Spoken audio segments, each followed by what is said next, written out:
Well, hello and welcome. My name is Martin Lopez from Conscious Choosing, and as always, I'm excited to interview my mentor and my friend, Hayden. He's the author of Conscious Choosing for Flow, Transforming Conflict into Creativity. And if you've been following us on our webinars, we go about 15 minutes, 12, 15, maybe sometimes 16 minutes, and we've got a great webinar today. We're going to talk about your default mechanism. So let's get Hayden involved in the conversation. Let's get moving. Hayden, how you doing? Great, Martine. Good seeing you. Thanks for these interviews you do.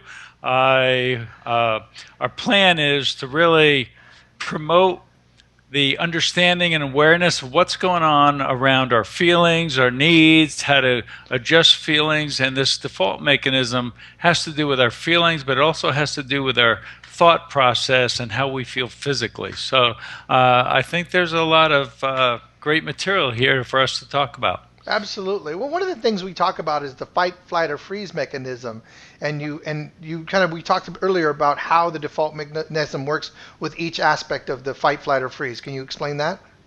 Uh, Fight, flight, or freeze. Fight is getting aggressive. Flight, I'm out of here. And freeze, you just don't know what to do. That's the real simple response. And when we're presented with some pain or a problem or an attack, some of us have an automatic, what we call an automatic, already, always way of responding. Yeah. It's just normal. It happens each time. If you trigger someone a certain way, they're going to get upset. Maybe you have someone that you say a particular phrase to, and you're always going to get the same response from those people. Yeah. So that's what we're talking about is, do we have this already always way of responding to people whenever there's this problem or pain that we experience? Or can we change it, and can we take back that personal power not to be triggered like that? So if we think that we know people and we think that they're always going to fight, then we may approach them based on their already way of interacting with us. We may be more aggressive with them when we go after them. Is that what you're saying? Yeah, and that whole phrase, "I'm walking on eggshells with you," has to do with this thing. People respond so swiftly and aggressively. We tend to be real careful, only say the right things because we're afraid of their response. Someone said the reason we don't speak honestly and transparent is because we're afraid of the response from other people. And so we're self-protecting ourselves on a regular basis. So this is about self-monitoring. What's going on with us that we respond so instantly when triggered by other people? Wow. So the default mechanism starts even before you maybe before you even enter a conversation, because you already think the conversation is going to go a particular way. Would that be accurate? I would say so. And there's certain people trigger you in a certain way, so you're ready. You're ready for it. Yeah. You're underneath. You're going, okay, I'm ready. Just bring it on. So. Or we avoid people. So what's going on with us physically? Do we shut down? Do we look down? What's going on with our body? Does our body tighten up? Do we get nervous inside or anxious? A lot of it has to do with the meaning we're creating in the head. So, let's look at our thought process. Is there a bunch of judgments going on about this person, and anger from the past, maybe from 20 years past, wow, and you're still hanging on to it? And so you get together with this person, you get nervous, anxious, those thoughts are there, you're physically responding, and your emotions are anxiousness, self-protection. What's going through our mind affects our body and affects our feelings, the feelings that we're having, and what we're experiencing. So, a personal story. My daughter got married over the 4th of July weekend in San Diego. Congratulations. And she invited all friends and family. And, there were 40 people at the wedding at this beautiful location overlooking San Diego. And the groom got in touch with his biological father the week before and had never Wow. met him, Wow. and had a conversation with him and invited him to the wedding. Wow. So on the wedding day, the groom met his biological father for the first time. Wow. So there were a lot of thoughts going on, like, what's this going to be like? Is it going to be really good? A lot of feelings, a lot of uh, uh, physical emotion, anxiousness Sure. going on. And so I talked with the groom, my new son-in-law, and what did he intend for this meeting? He didn't want to go back to the past and hash things out. He wasn't angry. He wanted to just connect with his biological father Mm. and to have a really good time and be in the present and envision a better future where they can interact. Wow. That's So powerful. that was very powerful. And I talked with the biological father after the wedding, and he had some. He wanted the same thing, but he was also fearful it could turn into something that wasn't very nice. Sure. So he had a lot of that emotion going on, and breathed a sigh of relief when his son didn't want to go back and hash out the past and express anger with him, but wanted to connect with him. And so he let go of all that fear of self-protecting and actually spent time, quality time with his son, and reconnected. So, the son was in touch with his thinking, what his intentions were, was in touch with his feelings, a little anxiousness, but set a clear intention, and then fulfilled on that to the benefit of both he and his biological father. Wow. His father and mother were at the wedding, so not his biological father. And what I loved, and I talked to both of them, they interacted so well. They both had the same intention. Let's let go of the anger from the past and all the things that happened, and live in the present and create a great future together. And so the father that took care of the guy, was there and had that intention. The biological father breathed a sigh of relief. We're not going to go back and hash out all that garbage that took place 34 years ago. Yeah. And we're going to live in the present. So we have to self-monitor ourselves sometimes and say, what do I really want here? Think of the end goal in mind. Some of us want to go back and hash out the past, and the other people aren't excited about that, and it starts fights. So Well, that's a default mechanism, like you said, to go out and do that. That's kind of almost natural. That certainly is universal, to go and hash out the past. Yeah, and what do you really want? Yeah. Do you want to start a fight? You want to have argument?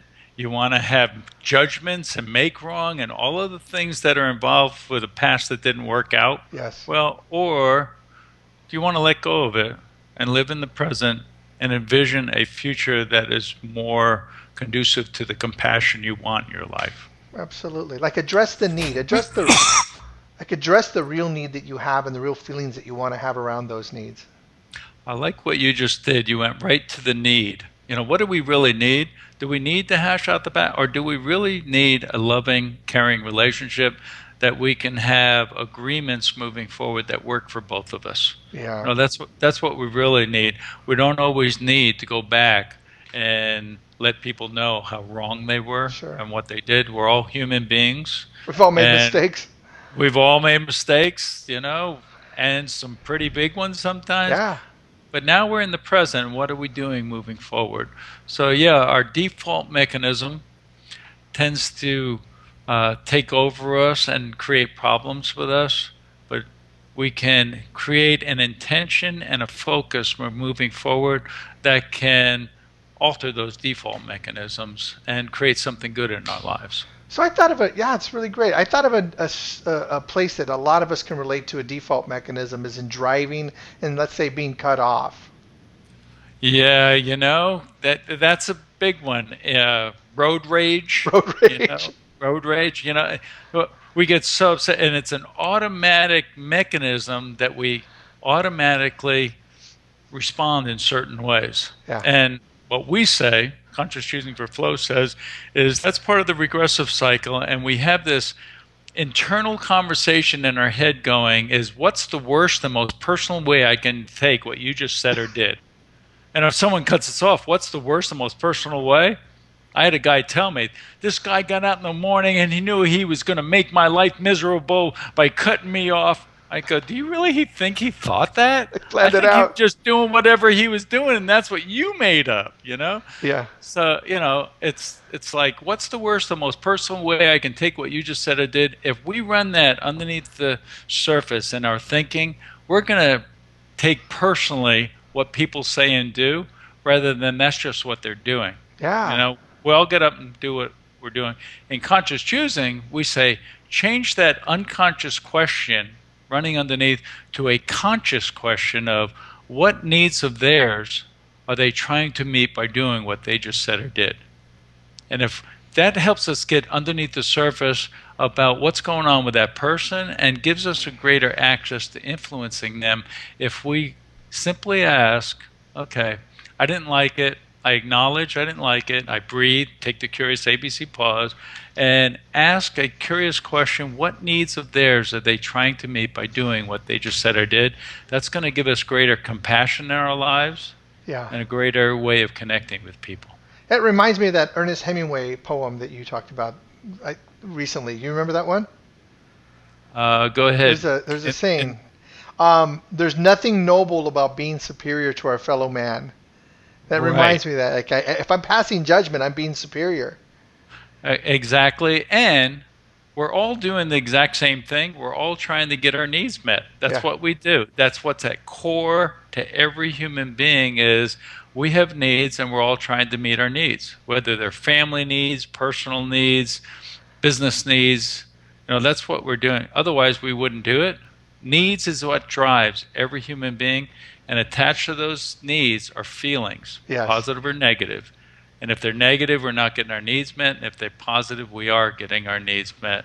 So, changing our default mechanism allows us to have a greater influence in the world with other people by saying, what needs of theirs are they trying to meet by doing what they just said or did? And then the rest of that quote is, true nobility is being superior to your former self.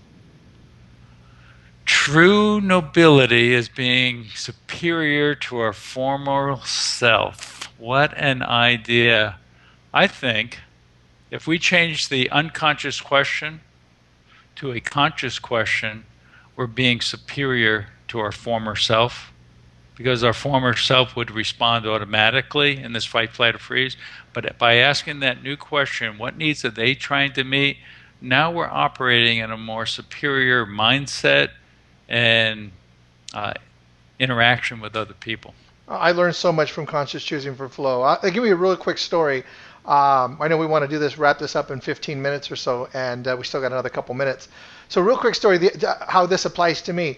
So the other day I'm driving away from my house. We get to a stoplight, and this girl is just walking across the street, and the light's green going forward. And she's just walking across like no problem, And my wife is sitting next to me, and so we kind of pull over, and I roll my window down. I roll it down, and I don't say anything, and then I roll my window up and I drive off. And then Yvette looks at me, she goes, I'm so glad you conscious choosing, because in the past you would say something to her. And like, hurry up. No, I'm a little bit more vocal than hurry up, Okay. I kind of grew up in NYC like you, if you know what I mean. So, so we drive off, and we're driving, and I look at her and I say, I'm really proud that I can do that. I'm really proud of myself that I can do this now, that I don't have to express this anger. And I'm thinking at the same time as we're talking, and we don't have to run this story and be upset for 5 or 6 blocks and then get on the freeway, and then I'm justifying why I was just a jerk 5 minutes ago. But the only way for me to justify me being a jerk is to then continue to make her wrong. So it's like that story with the monks, where that helped the woman out of the water. Do you know that story? That monk that saw a lady trying to cross the street and it was muddy, and he went over and picked her up and carried her across the street, and then the other monk and he walked for another day to the monastery, and before they went in, the other monk said, I'm really surprised you picked up that other woman. Monks aren't supposed to do that. And the monk said to the other, "Gee, you're still carrying her? I put her down Yesterday. 10 hours ago. Yeah. You're carrying it around with you." Yeah. Exactly. And conscious choosing for flow has given me that ability to look at myself and go, what is the need that happens? What's that need in that moment? Well, what's the feeling? Is anger. I'm upset. But what's the need? The need is probably for her safety, for my safety, for the safety of everybody around. That And was there's really a good. respect thing. You're It was. respecting that person walking rather than running. Exactly. Exactly. And And all it, that. And it so took you an extra 15 seconds, right? if even that, it really has become more automatic. I think for me that when we talk about our when we talk about the reactions that we have, our default mechanisms, mine certainly have changed, and it doesn't happen immediately. It happens over years. I've done this for 4 years, but it's a constant evolution. It's a constant work, and I really enjoy it. So thank you, Hayden, Yeah. for just those little things that I get to experience in my life. Thank you, Martine, for sharing that. So I hope this helped to explain what we talk about by default mechanisms and to acknowledge what we're thinking, how we're feeling, and the emotions we're having, and shift them in the moment by asking a different question. What needs are theirs are they trying to meet? And focus on that, and it will help change our physical response to other people. Absolutely. Can you imagine this Yeah. in a company? If you have a company out there, if you're thinking, if your company and your employees and everybody in your company, they're operating a default mechanism, conscious choosing for flow we'd love to have a conversation with you about how to get in touch with us and talk to you a little bit about what's going on and how we can make a difference in your company or your organization. Very good. Yeah, Thanks. And I'm sure you'll put on there how to get in touch with us. right there. Yep. Okay. Very good. Thank you, Martine. Excellent. Take Thanks a lot, care. everybody. Take care. Bye bye.